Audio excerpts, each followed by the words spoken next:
안녕하세요. 대기업의 현중입니다. 자, 오늘 나노신소재 또 함께 해보도록 하겠습니다. 제가 이틀 전인가 나노신소재가 좀 급락을 했을 때 여러분들에게 25년도의 적정 주가는 이 정도로 예상이 된다라는 개인적인 의견을 좀 말씀을 드렸었습니다. 예상 캐파를 가지고 적정 시가총액을 좀 구해서 여러분들에게 말씀을 드렸었는데 못 보신 분들은 검색을 하셔서 이전 영상을 한번 꼭 보시는 것을 저는 권장을 드리도록 하겠습니다. 그래서 물론 뭐 무조건 그 가격대까지 온다라기보다는 예상 캐파를 기준으로 봤을 때 이 정도의 적정 시가총액을 우리가 구해볼 수 있다라는 뉘앙스로 말씀을 드린 거니까요. 혹시 모르셨던 분들은 보셔서 어, 본인 생각과 맞는지 한번 의견을 비교를 한번 해보시는 게 좋을 것 같습니다. 자, 10만원 선 회복은 지수 회복에 대한 포커스가 중요하다라고 이렇게 좀 적어놨는데 일단 문제는 이겁니다. 나노신 소재가 10만원 선을 이탈을 하게 된 이 이유가 나노신 소재에 대한 기업 가치 훼손이 진행이 돼서 10만원 선을 이탈을 한 게 아니라 지수가 이제 이건 뭐 다들 아시는 걸 거예요. 아시는 거지만 한 번 더 말씀을 드려보면은 경기 침체 관련해서 글로벌적으로 이제 급락이 나왔잖아요. 증시가 아시아 증시도 그렇고 뭐 미국 증시도 그렇고 조정이 큰 폭으로 나왔었는데 그 영향으로 인해서 국내 기업들이 대부분 주가 조정이 나왔었던 상황이고 2차 전지 관련주들은 사실 그 급락이 나오기 전 7월부터 전방 산업에 대한 이런 안 좋은 언론 플레이가 계속해서 되면서 여론이 좋지 않게 형성이 되었었고 매도가 좀 계속해서 출회가 됐었습니다. 그러한 상황 속에서 이 경제에 대한 부분들까지 겹치다 보니까 급락했던 이 구간이 굉장히 크게 좀 다가올 수밖에 없었는데요.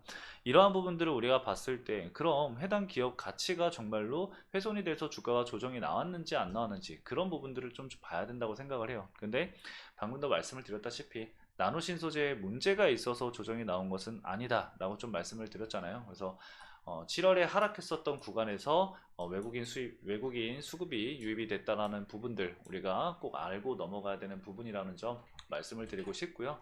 그리고 중요한 거는 지금 뭐 나노신 소재 뭐 주가도 물론 중요하지만 전방 산업에 대한 업황이 좀 회복이 돼야 된다라고 저는 생각을 합니다.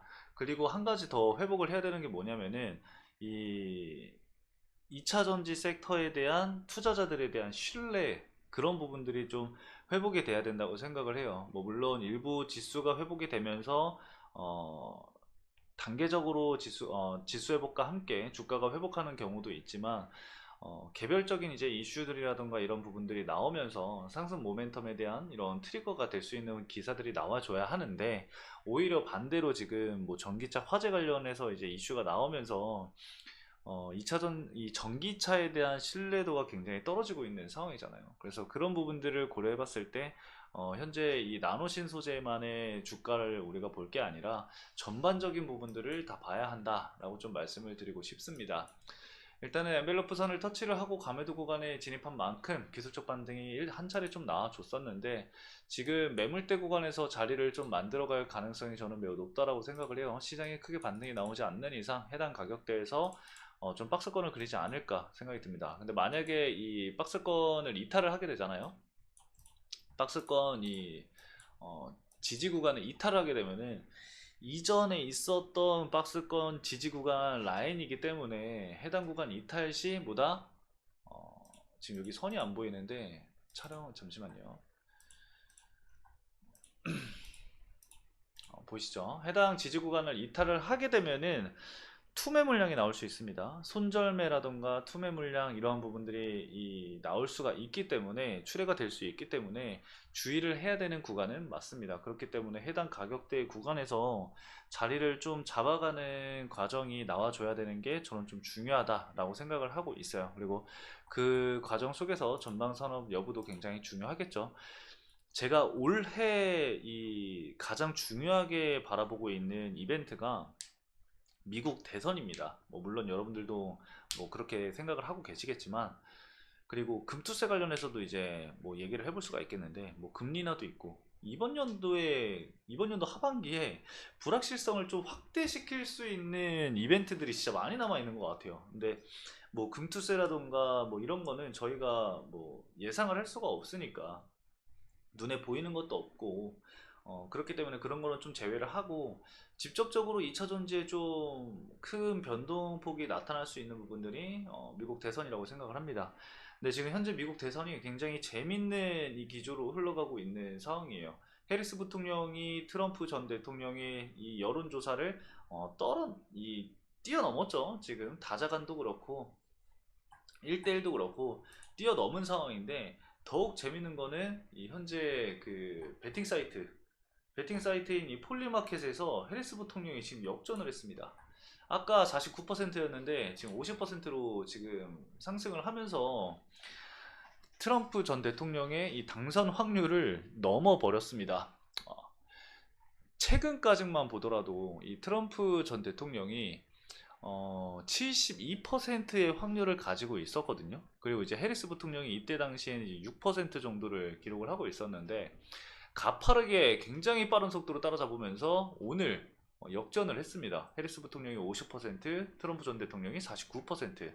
자, 이렇기 때문에 우리가 이런 부분들을 왜 중요하게 봐야 되냐면은 해리스 부통령이 전기차 뿐만 아니라 친환경 정책에 굉장히 해리스 부통령이 힘을 싣고 있단 말이죠. 그래서 해리스 부통령이 어, 당선이 되는 경우의 수와 이 트럼프 전 대통령이 당선이 되는 경우의 수가 이제 나뉘게 될 텐데 최근까지는 사실 이 바이든 현 대통령이 재선 후보에서 이제 사퇴를 하면서 트럼프 이 전 대통령의 지지율이 굉장히 큰 폭으로 상승을 했었습니다. 거기에 이제 뭐 그 피격 사건도 있었고 이 총기 사건도 있었고 이 엄청난 지지율을 끌어올렸었는데 그때 이제 2차 전지 관련주들이 큰 폭으로 좀 하락을 했습니다. 이유는 다들 알고 계시겠죠. 뭐 언론 플레이가 정말 좀 이상하게 됐습니다. 이 트럼프 전 대통령이 2차 전지를 싫어한다. 뭐 IRA를 폐지한다.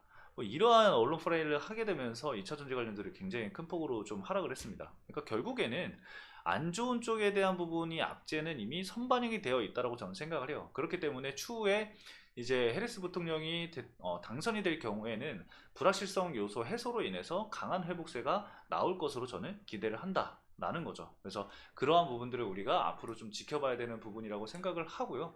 그러한 부분들이 나왔을 때,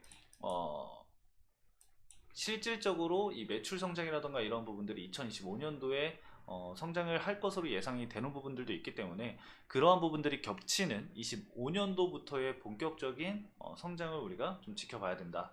그래서 이 올해에는 변동폭이 좀 확대될 만한 이슈들이 많지만 그래서 보수적인 포지션을 좀 유지를 해야겠지만 어느 정도의 불확실성 요소가 해소가 된다라고 한다면은 매출 성장과 기인해서 주가 성장도 함께 좀 나와주지 않을까 생각을 하고 있습니다. 그래서 그런 부분들을 여러분들이 좀 생각을 하시면서 투자 전략을 세우시길 권장을 드리도록 하겠습니다. 자, 오늘 간단하게 나누신 소재 여기까지 좀 말씀을 드리면서 마치도록 하겠습니다. 해당 영상도 시청해주신 여러분들 감사합니다.